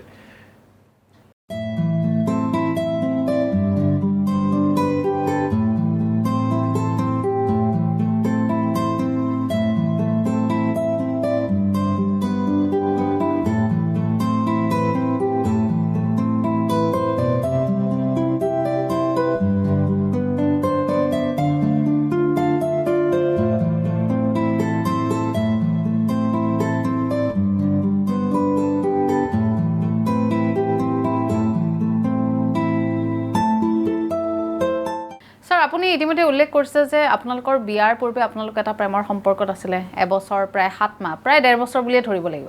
1.5 বছৰ আপোনালোকে প্ৰেমৰ সম্পৰ্কত আছে, তাৰপাছত আপোনালোক এক প্ৰকাৰ সফল, আপোনালোকৰ প্ৰেম কাহিনী সফল হ'ল, বিবাহপাশত আবদ্ধ হ'ল। এই যে বিবাহপাশত আবদ্ধ হ'ল, তাৰপাছত এই সাংসাৰিক জীৱনটো কেনেকৈ চলিছিলে? আপোনালোকে যেনেধৰণে পৰিকল্পনা কৰিছিলে যে আমি এনেকৈ থাকিম, তেনেকুৱাই হৈছিলেনে? বা সংসাৰখনত আপোনাৰ কোন কোন আছে? ফুৰা মেলা কৰিছিলেনে বিয়াৰ পাছত? হয়, বিয়া মানে আমাৰ যিটো প্ৰেম, সেই প্ৰেম মই আগেয়ে কৈছোঁ নহয় যে প্ৰেমটো মোৰ মনে মনে আছিলে, তেওঁৰো যে মনে মনে আছিল সেইটোতো মই নাজানো। কিবা এটা কাৰণত তেওঁ মোৰ প্ৰতি আকৰ্ষণ অনুভৱ কৰিছিলে, মইতো কৰিছিলোঁৱেই। তাৰপৰা পাছত জানিলোঁ যে তেওঁ আকৰ্ষণটো অনুভৱ কৰিছিল বিয়াৰ সময়ত যেতিয়া কৈছিলে, আৰু এইটো কথা কৈছিলে যে তোমাৰ পৰা যেতিয়া প্ৰস্তাৱটো গৈছিলে, মানে মোৰ কনিষ্ঠ সহকৰ্মী এজনে যেতিয়া দেউতাকৰ আগত প্ৰস্তাৱটো দিছিলে, তেতিয়া কৈছে যে মই বেৰখনৰ সিফালৰ পৰা শুনি আছিলোঁ। মই বেৰখনৰ সিফালৰ পৰা শুনি আছিলোঁ, আৰু মই মানে এফালৰ পৰা কঁপিছিলোঁ কেলৈ, মানে সকলোৰে মনত এটা ভাৱ থাকে নহয় যে তোমালৈতো সকলোৱে শ্ৰেণীকক্ষৰ ভিতৰত ক্লাছত এনে ভয় কৰেই, মানে কথা বতৰা পাতিবলৈতো কথা নাপাতেই ল'ৰা ছোৱালীয়ে, ভয় কৰে বা টান বুলি পেলাই কয় মানুহে, যে বাহিৰততো শুনা যায় যে বৰ কঠোৰ, আৰু আনফালে মই যিহেতু মোৰ তোমাৰ প্ৰতি এটা ভাৱ আছিল, গতিকে এটা ভাল লাগিছিল, এটা শিহৰণ সেইটোও হৈছিলে। গতিকে দুইটা গোট খাই পেলাই মই কঁপিছিলোঁ, এফালৰ পৰা ভয়ৰ এটা আনন্দৰ মোৰ এটা শিহৰণ হৈছিলে, সেইকাৰণে মই অকণ কঁপিছিলোঁ, সেই ভাৱটোৰ কথা কৈছিলে। গতিকে তাৰপাছত যেতিয়া লাহেকৈ মই যে কৈছিলোঁ যে ভণ্টিৰ বিয়াৰ পাছত, ভণ্টি যোৱাৰ দুদিন পাছত তেওঁ আহিছিল, আহি যেতিয়া আমি প্ৰথমবাৰ কথা পাতিছোঁ, আৰু সেইদিনা বহুতখিনি কথা পাতিছোঁ। তাৰপাছৰ পৰা তেওঁ আমাৰ ইয়ালৈ অহা যোৱা কৰি আহিছিলে, মোৰ লগতে দীঘলী পুখুৰীত, তাৰমানে আমি তেতিয়া দীঘলী পুখুৰীৰ পাৰত চৰকাৰী ঘৰত আছিলোঁ। মোৰ লগত ডাঙৰ বাইদেউৰ ডাঙৰ ল'ৰাটো আৰু সৰু বাইদেউৰ ডাঙৰ ল'ৰাটো, দুটা ভাগিনেও আছিলে। তাহাঁতৰ লগতো তেওঁৰ বেছ এটা বন্ধুত্ব হৈ গৈছিলে। গতিকে অহা যোৱা হয়, তেওঁলোকৰ লগতো কথা বতৰা পাতি থাকে, বেছ এটা ভায়েকৰ দৰে ভাৱ কৰে। পাছলৈতো ভাগিনীয়েকেই হ'ল, আৰু তেনেকুৱা সম্বন্ধ আছিল। ধেমালি ধুমুলা কৰে, কেতিয়াবা দেওবাৰে আহে, দুপৰীয়া মানে থাকে, ভাত পানী খায়, আৰু আবেলি আহিলে চাহ তাহ খায়, তেনেকুৱা এটা সম্বন্ধ হৈ উঠিছিলে। আৰু বিয়া যেতিয়া হ'ল, বিয়া মোৰ হৈছিলে ডিব্ৰুগড়ত। তাৰমানে আমি, মোৰ ভাগিন দুটালৈ আৰু বাইদেউহঁত গৈছিলে তেওঁলোক নিজৰ ঘৰৰ পৰা ডিব্ৰুগড়লৈ, আৰু মোৰ ডিব্ৰুগড়ত যিবিলাক বন্ধু বান্ধৱ আছিল তেওঁলোকক খবৰ দিছিলোঁ। গতিকে ডিব্ৰুগড়ত বিয়া হৈছিলে। মই ডিব্ৰুগড়ত এটা শিবিৰ পাতি আছিলোঁ, ডিব্ৰুগড় বিশ্ববিদ্যালয়ৰ যিটো অতিথি গৃহ, গেষ্ট হাউচ, তাত আছিলোঁ, আৰু তাৰ পৰাই বিয়া হৈছিলে। তেখেতসকল তেতিয়া শান্তিপুৰত আছিলে। এনেই তেখেতসকলৰ নিজৰ ঘৰটো মোহনা ঘাট বুলি কয়, নৈৰ পাৰত মোহনা ঘাটত আছিলে, মানে নিবাৰণ বৰাৰ ঘৰটো। আৰু পুৰণা ককাদেউতাকৰ যিটো ঘৰ, মানে অৰুন্ধতীৰ ককাদেউতাকৰ, সেইটো শান্তিপুৰত আছিল, এতিয়াও আছে ডিব্ৰুগড় শান্তিপুৰত। তাত বিয়া হৈছিলে, বিয়াখন তাত হৈছিলে। আৰু বিয়া হোৱাৰ পাছত 3-4 দিনমান তাত ডিব্ৰুগড়ত আছিলোঁ। তাত যিবিলাক আপোন মানুহ আছে বা চা চিনাকি মানুহ আছে, সেইবিলাকৰ ঘৰলৈ ফুৰিবলৈ গৈছিলোঁ। তাৰ পৰা আহিলোঁ, বিয়াৰ পাছত ইয়ালৈ আহি আমি খুব ফুৰিলোঁ। আমি মানে দুয়োৱে ফুৰি ভাল পাওঁ, আৰু মোৰ মুখত বা লিখা মেলাবিলাকত তেওঁতো যিবিলাক মোৰ লেখা থাকে, সেই মই যিবিলাক কথা লিখোঁ, সেইবিলাকত মোৰ অসমৰ প্ৰতি প্ৰেম, অসমৰ বিভিন্ন ঠাই, বুৰঞ্জীমূলক স্থান যিবোৰ আছে, অসমক লৈ গৌৰৱ কৰিব পৰা যিবোৰ সম্পদ আছে, কেৱল বুৰঞ্জীমূলক নহয়, প্ৰাকৃতিক সম্পদ বা এইবিলাক, মুঠতে অসমৰ ভাষা, সাহিত্য, সংস্কৃতি এইবিলাক লৈ, সেইবিলাকে অসমক যে মই খুব ভাল পাওঁ, সেই মনটো তেওঁ আগতেই বুজি পাইছিলে মোৰ লেখাবিলাক। আৰু কেতিয়াবা মোৰ ঘৰলৈ আহিলে মানে লেখাবিলাক লৈ পেলাই তেওঁ গৈছিলেও, 2 দিনমান পাছত উভতাই দিছিলে। গতিকে সেই ধৰণৰ ভাৱবোৰ তেওঁৰ মাজতো হৈছিলে, কথা বতৰা হৈছিল। আৰু তেওঁ কৈছিলে যে মোক তুমি অসমখন ভালকৈ ফুৰাবা দেই, মইতো আৰু ডিব্ৰুগড়ৰ পৰা আহিছোঁ, গুৱাহাটীত পঢ়োঁ, বাটেদি আহোঁ, ইমানবোৰ ঠাইলৈ মোৰ যোৱাৰ হোৱা নাই, গতিকে তুমিতো সকলো ঠাইলৈকে যোৱা বা সভা সমিতিলৈ যাওঁতে, মই যেতিয়া সভা সমিতিলৈ যাওঁ তেওঁক লগত লৈয়ে যাওঁ। শতকৰা 80-90% ঠাইলৈ তেওঁ মোৰ লগত গৈছিলে, লগতে থাকে। সেইটো খুব কমেইহে মই অকলশৰে গৈছিলোঁ আৰু বহু ঠাই তেওঁ মোক ফুৰিবলৈ পালে। আৰু বিয়াৰ পাছত যিটো সাধাৰণতে মধুচন্দ্ৰিকা বুলি কয়, হানিমুন বুলি, সেই হানিমুনটো আমাৰ বিয়াৰ ঠিক পাছতে হোৱা নাছিলে। যাওঁ বুলি প্ৰথমবাৰ 3 মাহমান পাছত সেইটো যোৱা হৈ নুঠিলে কিবা কিবি কাৰণত, আৰু 1.5 বছৰমান পাছতহে আমি গৈছিলোঁ। বিয়াৰ 1.5 বছৰমান পাছতহে আমি ফুৰিবলৈ গৈছিলোঁ। প্ৰায় 35 দিন আমি ফুৰিছিলোঁ উত্তৰ ভাৰতৰ বহু ঠাইত, উত্তৰ পশ্চিম ভাৰতৰ।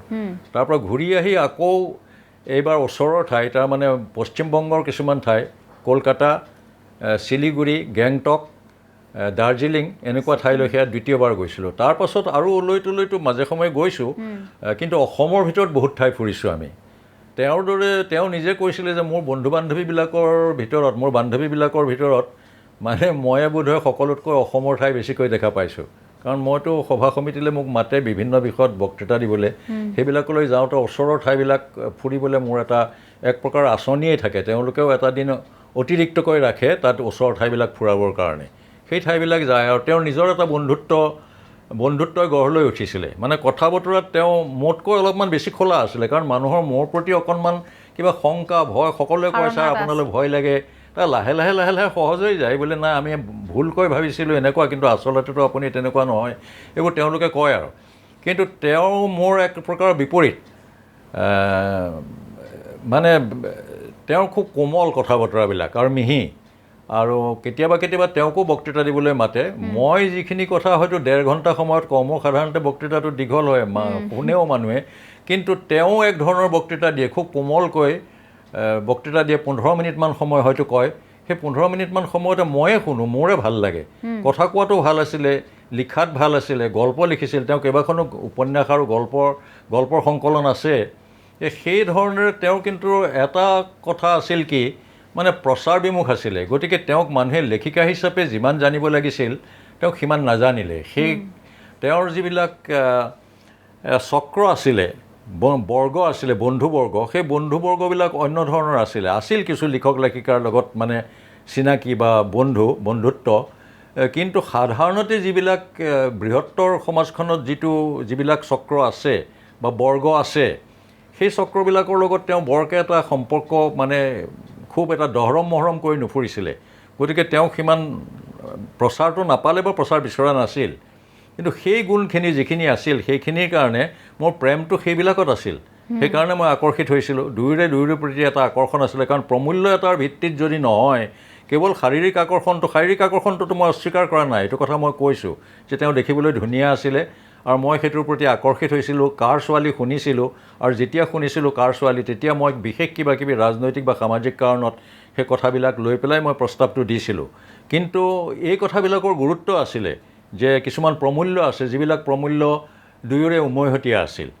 গতিকে কথাটো আমাৰ প্ৰেমটো তেনেকুৱা। আৰু সেইধৰণে বিবাহ হ'ল, আৰু বিবাহ হৈ আমি কেতিয়াবা ল'ৰা ছোৱালী দুটা সৰু থাকিলে তাহাঁতক যদি লগত লৈ যাওঁ, ক'ৰবালৈ গ'লে লৈ যাওঁ, আৰু কেতিয়াবা এনেকুৱা হয় যে তাহাঁতক লগত লৈ যাব নোৱাৰোঁ, তেতিয়া তেনেকুৱা অৱস্থাত তেওঁৰ বান্ধৱীৰ ঘৰত থৈ যায় ল'ৰা ছোৱালী দুটা, তেতিয়াও আমি ফুৰিবলৈ যাওঁ সেইধৰণে।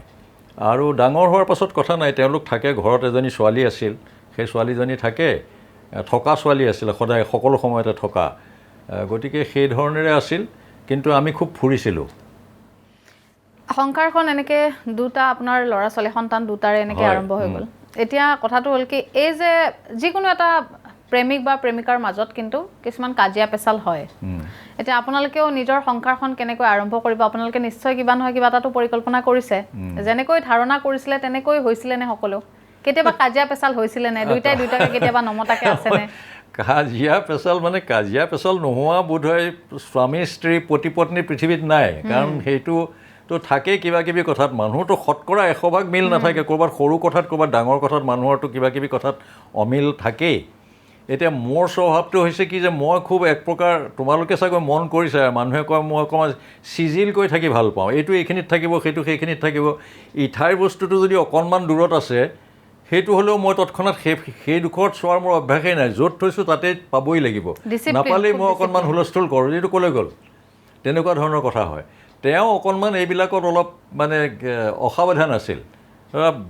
এইবিলাক কথা লৈ পেলাই যে বটল এটা কিবা তেলৰ বটল বা ক'ৰবাত সাফৰটো মাৰি ভালদৰে ঘূৰাই নথ'লে, এনেই লগাই থ'লে, খুলিবলৈ ল'লোঁ বটলটো পৰি গ'ল, মানে পাককেইটা ঘূৰোৱা নাই। তেতিয়া ক'লোঁ এইটো কিয় তেনেকুৱা কৰিলা। এই তেনেকুৱাবিলাক খুটুৰ খাটাৰ কথা, ডাঙৰ আমাৰ জীৱনৰ যিবিলাক গভীৰ কথা, সেইবিলাকত আমাৰ একো পাৰ্থক্য নাছিলে, সেইবিলাকত আমি একমত আছিলোঁ। কিন্তু সৰু সুৰা কথা এইবিলাক বা কেতিয়াবা তেওঁৰ ঠেহেপতাটো এটা ডাঙৰ কথাত হৈছিল বুলি ক'ব পাৰি। যে মই যদিও সৰু কালৰ পৰা লিখি আছোঁ, আজি বহুত বছৰ 50-55 বছৰ বয়স মই লিখি আছোঁ বিভিন্ন কাকতত, ইংৰাজী অসমীয়া, কিন্তু মোৰ সংকলিত প্ৰবন্ধবিলাকৰ সংকলন হোৱা নাই। তেওঁ বাৰে বাৰে কৈ থাকে যে এখন সংকলন কৰা, মোৰে কিতাপ ওলাইছে তুমি নোলোৱা, কিন্তু নিজে ভালেই লিখে, কিন্তু কয় যে মইনো কি লেখিকা, তুমি একো নুলিওৱা, এইবুলি কেতিয়াবা মানে নমতাকৈ থাকে, মুখখন ফুলা লুচিৰ নিচিনা কৰি। কেতিয়াবা দুদিন নমতাকৈ থাকে, মাতে আৰু বৰ যিকেইটা কথা নক'লে নহয়, তাৰ বাহিৰে আবা উপকীয়াকৈ কয়। তেতিয়া মই তেনেকুৱা হৈছিল যে ঠিক আছে বাৰু তুমি কৰা, যদি কৰিব পাৰা, মই বাৰু কোনকেইটা তুলি বাছি ল'বা সেইকেইটা কৈ দিম, তাৰ বাহিৰে মই ক'ব নোৱাৰোঁ, তুমি নিজে সম্পাদনা কৰিব লাগিব। আৰু কিছুমান কথাটো বহু বছৰ আগেয়ে লিখা, সেইবোৰত কিবা ভাষাৰ বা কোনো তথ্যৰ বা কিবা অলপ ওলট পালটটো হ'বও পাৰে, ইমান বছৰ গ'ল, সেইবিলাক অলপমান চাই দিম। আৰু তাৰ বাহিৰে তুমি সম্পাদনা কৰি যদি উলিয়াব পাৰা, গতিকে কিতাপ দুখন 2015 চনত এখন তেওঁৰ উলিয়াইছে, সেইটোত তেওঁ গুৰুত্ব দিয়া নাছিলে। মই ক'লোঁ 30টা গল্পৰে এখন ওলালে সংকলন, আৰু মোৰ দুখন কিতাপ উলিয়ালে। এখনৰ নাম হ'ল, সেইখনৰ নামটো কি আছিলে, মই প্ৰথমখনৰ নামটোৱে পাহৰিলোঁ, চিৰ এলাগি মোৰ ভাষা ফেডেলি, মানে ভাষাটো মই এনেকৈ ক'লোঁ, চিৰ এলাগি মোৰ ভাষা ফেডেলি, সেই নামৰ এটা প্ৰবন্ধও আছে, সেই নামেৰে কিতাপখন ওলালে। আৰু দ্বিতীয় এখন কিতাপ, সেইখন ইংৰাজী অসমীয়া লিপ্যন্তৰকৰণ, ইংৰাজী অসমীয়া লিপ্যন্তৰকৰণ, ইংৰাজী শব্দ অসমীয়াত কেনেকৈ লিখিব লাগে, অসমীয়া শব্দ ইংৰাজীত বা ৰোমান লিপিত কেনেকৈ লিখিব লাগে, সেই ধৰণৰ এখন কিতাপ। আৰু এখন তেওঁ সম্পাদনা কৰিছিলে, সেইখন তেওঁ ঠিক ইতিমধ্যে অসুখত পৰিলে, দ্বিতীয়বাৰ অসুখত পৰিলে। প্ৰথমবাৰ তেওঁৰ অসুখ হৈছিলে, সেইটোৰ পৰা তেওঁ ভাল পালে 10 চনত, তাৰপৰা 16 চনত তেওঁ মই সুধিবই বিচাৰিছিলোঁ আপোনাৰ, এই যে সকলো ঠিকেই আছিলে, হঠাৎকৈ বাইদেউ অসুস্থ হৈ পৰিলে, যেতিয়া আপোনাক চিকিৎসকে কৈছিলে যে বাইদেউ এনেকুৱা এটা ৰোগত আক্ৰান্ত, সেই সময়ছোৱাত আপোনাৰ মনত ডেফিনেটলি কিবা এটাতো অনুভূতি জাগিছিলে চাগে, আপোনাৰ নিশ্চয় বেয়া লাগিছে, ইমান ভাল পোৱা মানুহ এগৰাকী ইমান এটা দুৰাৰোগ্যত আক্ৰান্ত হৈছিলে, কেনেকুৱা লাগিছিলে এইখিনি সময়ত? সেইটোতো এতিয়া মই যেনেকৈ তোমাক কথা কৈ আছোঁ, সেই ধৰণৰ কথাৰে বুজাব নোৱাৰি, সেইটো সম্ভৱ নহয়। আজি যেতিয়া এই কথাটো ওলাল, এইটোততো মই ঠিক মোৰ ভাৱটো বা আৱেগ অনুভূতিটো নিয়ন্ত্ৰণ কৰা কঠিন হৈ পৰিছে। কাৰণ আজি তেওঁ নাই, প্ৰায় 5 বছৰ হ'ল। এই অক্টোবৰ 7 তাৰিখে 5 বছৰ পূৰা হ'ব, আৰু কেইমাহমান আছে। এই 5টা বছৰত প্ৰায় 5টা বছৰত মইতো এটা মুহূৰ্তৰ কাৰণেও পাহৰিব পৰা নাই। কিবা কিবি কামত ব্যস্ত আছোঁ, কৰি আছোঁ, লিখা মেলাও কৰি আছোঁ, কিন্তু এটা শূন্যতা, সেই শূন্যতাটো পূৰণ কৰিব নোৱাৰি, সেইটো শূন্যতা আৰু বুকুৰ মাজত থাকি গ'ল। এতিয়া মই কৰোঁ কি, মোৰ নিজৰ কোঠাটোত এনেকুৱা হৈছে যে এই আজি যিটো কোঠাত আমি বহি আছোঁ, কথা পাতিছোঁ, এইটো কোঠাৰ এই ঘৰটো মই যেতিয়া সাজিছিলোঁ, এইটোত মই একেবাৰে শাৰীৰিকভাৱে ব্যক্তিগতভাৱে জড়িত আছিলোঁ। কাৰণ আগেয়ে দীঘলী পুখুৰীৰ পাৰত থকা চৰকাৰী ঘৰত আছিলোঁ, তাৰ পৰা তদাৰকী কৰি এই ঘৰটো সাজিছিলোঁ। আৰু এইটো বৰ মৰমেৰে সজা, অসম আৰ্হিৰ ঘৰ বুলি যে কয়, আছাম টাইপৰ ঘৰ বুলি, সেই ঘৰটো সাজাইছিলোঁ। এতিয়া এটা লগতে ল'ৰাহঁতৰ কাৰণে, ল'ৰাৰ বিয়াৰ সময়ত এটা বেলেগে ইয়াৰে গাতে লগাই RCC ঘৰ বুলি যিটো কয়, RCC ঘৰ এটা সজা হ'ল। তাতো মোৰ কাৰণে এটা কোঠা বেলেগে সাজিছে, আৰু কিছু সা সুবিধা দি। তালৈ মই এতিয়াও যোৱা নাই, গ'লেও মই কেতিয়াবা থাকিম ভাবিছোঁ, এনেকৈ মাজে মাজে থাকিম বাৰু। কিন্তু এই ঘৰটো মই ভাঙিবলৈ দিয়া নাই। ল'ৰা আৰু বোৱাৰীয়ে কৈছিল যে এইটো ঘৰ ভাঙি দিওঁ, নহ'লে বেলেগ ধৰণে ইটোৰ লগত লগাই দিওঁ। মই বোলো মই থকালৈকে এই ঘৰটো ভাঙিব নোৱাৰি, কাৰণ এইটো ঘৰত মই দীঘলী পুখুৰীৰ পাৰৰ পৰা আহি এই ঘৰটোত আই বুলি মাতে তেওঁলোকে, ল'ৰা ছোৱালীয়ে আৰু বোৱাৰী জোঁৱায়েও আই বুলি মাতে। আয়েৰাক এই ঘৰটোত আনি সোমোৱাইছিলোঁ, আৰু এইটো কোঠা আমাৰ থকা কোঠা। এইটো কথা মই এৰিব নোখোজোঁ, এই ঘৰটোও এৰিব নোখোজোঁ। অসম আৰ্হিৰ ঘৰ অলপ ভাগি ছিগিও গৈছে, কিছু মেৰামতিৰ প্ৰয়োজন আছে, কৰিবলগীয়া হৈ আছে, কিন্তু এই অকলশৰীয়া ভাৱটো আৰু বেছি হ'ব। মই এই ঘৰটোত থাকি যিটো মোৰ আৱেগ অনুভূতি বা গোটেই জীৱনটো ইয়াত পাৰ কৰিছোঁ, ইয়াতে আমাৰ 2টা ল'ৰা ছোৱালী হৈছে, এইটো প্ৰতি মুহূৰ্ততে মনত আছে। আৰু সেইকাৰণে অকলশৰীয়া ভাৱটো আহে বুলি মই কৰোঁ কি, মই চাওঁ বা নাচাওঁ, কোঠাটোত যাতে শূন্যতা অনুভৱ নকৰোঁ, কিবা এটা অন্তত আছে, শুনি থাকিবলৈ পাওঁ কাৰোবাৰ মাত এটা। সেই বুলি মই এই দূৰদৰ্শন, এইটো বাকচ বুলি যে মই কওঁ, সেইটো টিভিটো মই 24 ঘণ্টাই প্ৰায় চলাই ৰাখোঁ, দিনটোৰ পৰা 22 ঘণ্টামান চলি থাকে। কিবা এটা চলি থাকে যিটো কাণত পৰিলে মই পটকৰে হয়তো কাণত বাজিলে চাবলগীয়া বা শুনিবলগীয়া কিবা থাকে, তেতিয়া মই চাওঁ। সাধাৰণতে মই লিখা পঢ়া কাম কৰি থাকোঁতে এইটো থাকে, মানে কোনোবা এটা কোঠাটোত কিবা এটা যেন আছে, সেই শূন্যতাটো দূৰ কৰিবৰ কাৰণে সেইটো মই ৰাখিছোঁ। গতিকে সেইটো যেতিয়া এই খবৰটো পালোঁ, তাৰমানে 2010 চনত, তেতিয়া আমাৰ ছোৱালীৰ বিয়া হৈছে জানুৱাৰী মাহৰ 23 তাৰিখে। জানুৱাৰী মাহৰ 23 তাৰিখে ঠিক একেবাৰে দিনৰ হিচাপত 2 মাহৰ মূৰত মাৰ্চৰ 23 তাৰিখে তেওঁ গা ধুই থাকোঁতে কিবা এটা অনুভৱ কৰিছে যে মানে স্তনত, ব্ৰেষ্টত তেওঁ এটা অকণমান কিবা এটা টান কিবা এটা অনুভৱ কৰিছে। সেইটো আহি মোক কৈছেহি যে এনেকৈ মোৰ কেনেকুৱা এটা লাগিছে দেখোন, চোৱাচোন কিবা এটা হৈছে নেকি। সেই লগে লগে কিন্তু মনটো এনেকুৱা মানে ইতিবাচক বা যোগাত্মক যে এনেকুৱা এটা ঘটনা, এনেকুৱা এটা কথা হৈছে, মই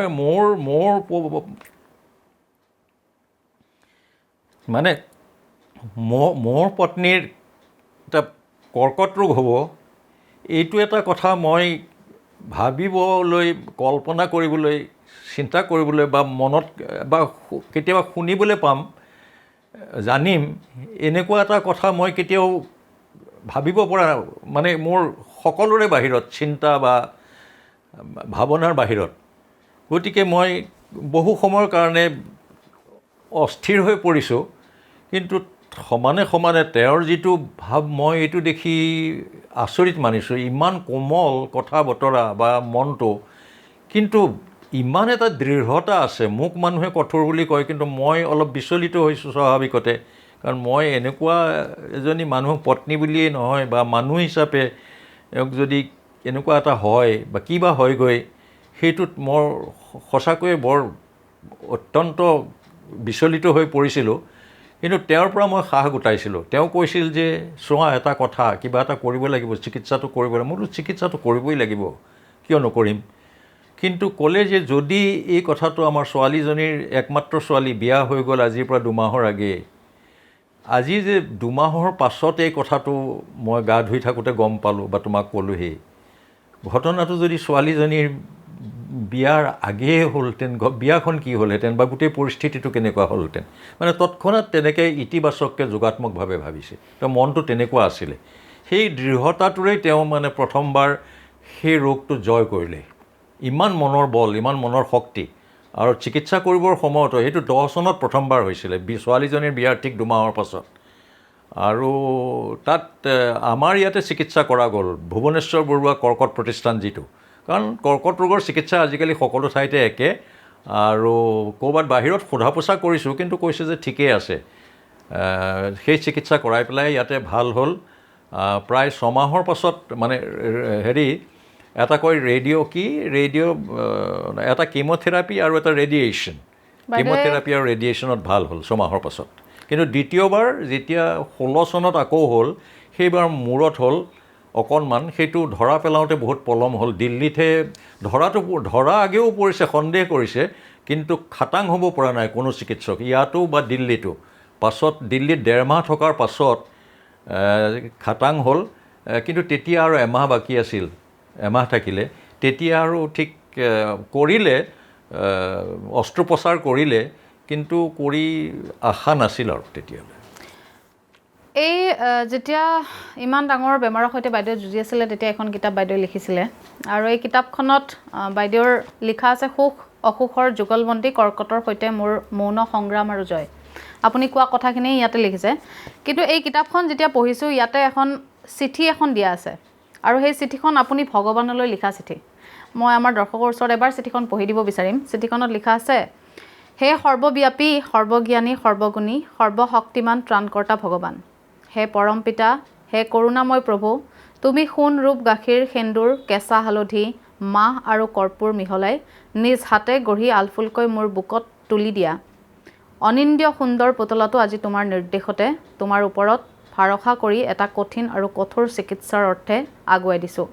হে দয়াময় কৰোণা সাগৰ প্ৰভু, পুতলাটো বুকুৰ মাজত লৈ উমলি জামলিয়াই অত বছৰে তোমাৰ দাসৰো এই দাসে নিজৰ মন শৰীৰ আৰু আত্মা জীপাল কৰি ৰাখিছে। এই পুতলাটোৱেই মোৰ সৰ্বস্ব। হে অন্তৰ্যামী প্ৰভু, তুমি মোক দিয়া এই মনোৰম পুতলাটো সম্পূৰ্ণ নিৰোগী আৰু এতিয়াতকৈও সুন্দৰ কৰি আকৌ মোৰ বুকুত তুলি দিবাহি প্ৰভু। তজু ইচ্ছা পূৰ্ণ হওক অপাৰ কৰোণাময় হে ঈশ্বৰ। তোমাৰ এই অভাজন দাসে ঢেকীয়াখোৱা বৰ নামঘৰত লাভ কৰা প্ৰবোধ ভৰসা আৰু প্ৰশান্তি পূৰ্ণ কৰিবা প্ৰভু। এই যে আপুনি কথাখিনি ছাৰ লিখিছিলে ভগৱানলৈ, এই সময়ছোৱা কেতিয়াৰ ছাৰ? কাৰণ আপুনি কোৱা ধৰণে বাইদেউ দুবাৰকৈ আক্ৰান্ত হৈছে বেমাৰটোত। প্ৰথম পৰ্যায়ত 2 মাহতে গম পাইছিলে, কিন্তু তাৰপিছত দেৰি হৈ গৈছিলে। কিবা ক'ব নেকি? সেইটো প্ৰথমবাৰৰ 2010 চনত যেতিয়া ছোৱালীৰ বিয়াৰ 2 মাহৰ পাছত সেইটো হৈছিলে।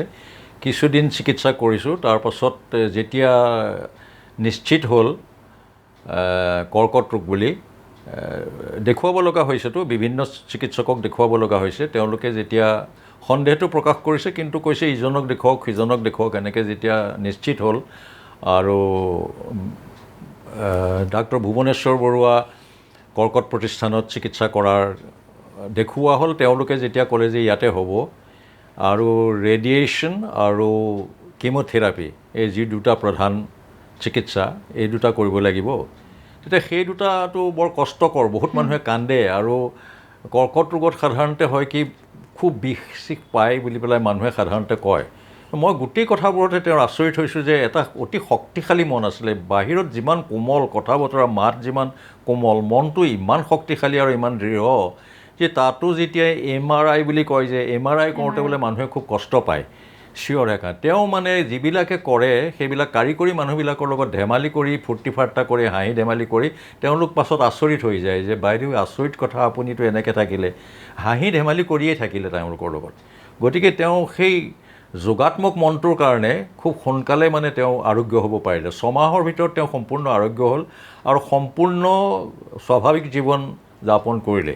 কিন্তু দ্বিতীয়বাৰ এই তাৰপৰা মোৰো কিতাপ 2খন প্ৰকাশ কৰি আৰু এখন সম্পাদনা কৰি থৈ গ'ল। সেইটো তেওঁ যোৱাৰ পাছত সেই বছৰৰে 16 চনৰ মানে ডিচেম্বৰ মাহত মই 3য়খন কিতাপ উলিয়ালোঁ। তাৰ পাছৰ পৰা আৰু কিতাপ এতিয়া উলিওৱা হোৱা নাই। 1000 হিচাপত প্ৰবন্ধ গোট খাই আছে, লিখি আছোঁ, কিন্তু তেওঁতো নাই সম্পাদনা কৰিবলৈ। সেইটো দ্বিতীয়বাৰ আৰু দিল্লীলৈ নিয়াৰ 2.5 মাহৰ পাছত ঢুকালে। প্ৰথম 1.5 মাহ তেওঁলোকো নিশ্চিত হ'ব পৰা নাছিলে। গতিকে তেনেকৈ গ'ল। পাছত এমাহ বাকী আছিলে, সেই এমাহত আৰু সম্ভৱ নহয়। গতিকে সেইটো উপায় নাই আৰু ভগৱানৰ ইচ্ছা বুলি মই সেইটো সমৰ্পণ কৰিবলগীয়া হ'ল আৰু। চ' আপোনাৰ জীৱনৰ আমি গোটেই প্ৰেমৰ কথা পাতিলোৱে, কিন্তু এইখিনিতে মোৰ শেষৰ এটা প্ৰশ্ন আছে আপোনালৈ। বিশেষকৈ বৰ্তমান সময়ছোৱাত আপোনালোকৰ এটা জেনেৰেশ্যন আছিলে সেই প্ৰেম আৰু এতিয়াৰ প্ৰেমৰ মাজত যথেষ্ট ব্যৱধান আছে। আগতে টেকন'লজি ইমান ষ্ট্ৰং নাছিলে, কিন্তু আজিকালি টেকন'লজি বহুত শক্তিশালী। আগতে আছিলে নীলাখামৰ চিঠি, মানুহে চিঠিৰ দ্বাৰা নিজৰ মনোভাৱ প্ৰকাশ কৰিছিলে, তেওঁলোকৰ অনুভৱবোৰ প্ৰকাশ কৰিছিলে। কিন্তু আজিকালি তেনেকুৱা নহয়, আজিকালি সেই যুগ নাই নীলাখামৰ চিঠি। কিন্তু এতিয়াও আমাৰ যুগটো সন্মান কৰে কিন্তু সেই বস্তুটো। ছাৰ, কথাটো হ'ল যে আমি যে কওঁ যে প্ৰেম কৰিলে মানে কাৰোবাক ভাল পালেই তেওঁক বিয়া পাতিবই লাগিব, বা প্ৰেমৰ সফল বা বিফলতা বুলি ক'লে আপুনি কি বুলি ক'ব বিচাৰিব? সেইটো মানুহ লৈও পাৰ্থক্য থাকিব পাৰে, চিন্তাধাৰালৈ।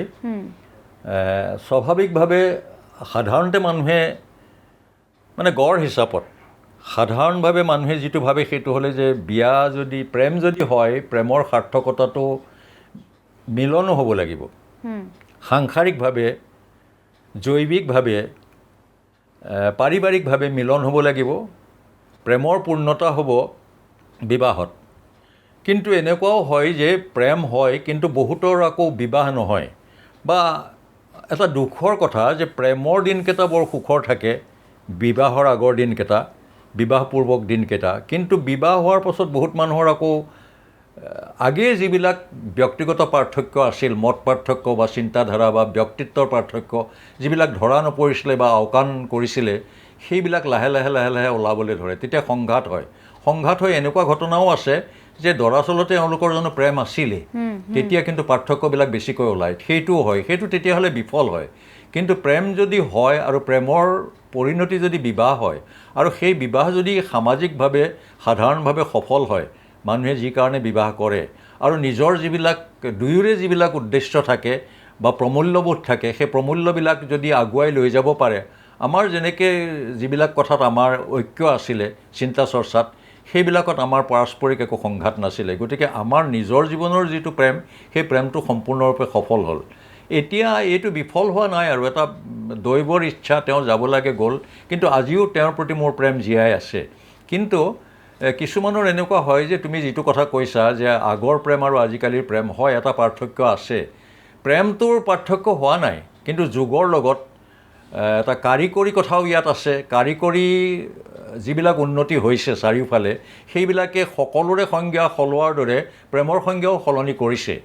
এতিয়া হয়তো এনেকুৱা হয় যে শাৰীৰিক আকৰ্ষণটো সদায় আছে, আৰু যুৱক যুৱতী নৰনাৰীৰ প্ৰেমটোতো অতি স্বাভাৱিক কথা। সেইটোতো কেৱল মানুহৰ নহয়, সেইটোতো জীৱ জগততেই স্বাভাৱিক কথা। সেইটো থাকে, সেইটো সদায় আছে, আগলৈও থাকিব। কিন্তু কিছু পৰিমাণে বাস্তৱ ক্ষেত্ৰত সংজ্ঞা কিছু সলনি হৈছে। আজিকালি হৈছে এখন দ্ৰুত জগত, সকলো কাম খুব সোনকালে কৰে, ফাষ্ট ৱৰ্ল্ড বুলি কোৱা হয়। পৃথিৱীখন খুব মানে দ্ৰুত গতিত গৈছে। এটা আনকি এনেকুৱা হৈছে যে things are moving faster than the minds of men. Things are moving faster than the minds of men. মানুহৰ মনেই সকলোতকৈ বেছি বেগী বুলি কোৱা হয়, কিন্তু এনেকুৱা যে মানুহৰ বৰ্তমান পৃথিৱীত কথাবিলাক এনেকুৱা হৈছে যে মানুহৰ মনতকৈও কথাবিলাক বেছি বেগেৰে যাবলৈ ধৰিছে। তেনেকুৱা এখন পৃথিৱীত আজি যিটো সকলো কথা মোবাইল ফোনে নিয়ন্ত্ৰণ কৰিছে, আজিৰ প্ৰেমটো এটা মোবাইল প্ৰেমে কৰিছে বহু পৰিমাণে। সেইটোত যে প্ৰেম একেবাৰে নাই মই সেইটো কথা নকওঁ, কিন্তু তাত শাৰীৰিক কথাটো চিনাকি হোৱাটো, তাৰ লগতে কিছু শাৰীৰিক প্ৰেম হোৱা, সম্বন্ধ হোৱা, তাৰ পৰা কিছুমান আন নেলাগে ক'বলৈ ভাল লগা নাই, তথাপি ক'ব লাগিব কেলেংকাৰীও হৈছে, সামাজিক কিছুমান প্ৰমূল্যত আঘাত কৰি ঘটনাও হৈছে, বাতৰি হৈছে। তেনেকুৱা ধৰণৰ প্ৰেমটো আচলতে প্ৰকৃত প্ৰেম নহয়। পাছত সেইবিলাকৰ লগত হয়তো বিবাহো নহয়। কিন্তু এইটোও নহয় যে আগৰে পৰা যদি চাওঁ যে প্ৰেম হ'ল কিন্তু বিবাহ নহ'ল, সেইটোৱে একেবাৰে বিফল বুলি ক'ব নোৱাৰি।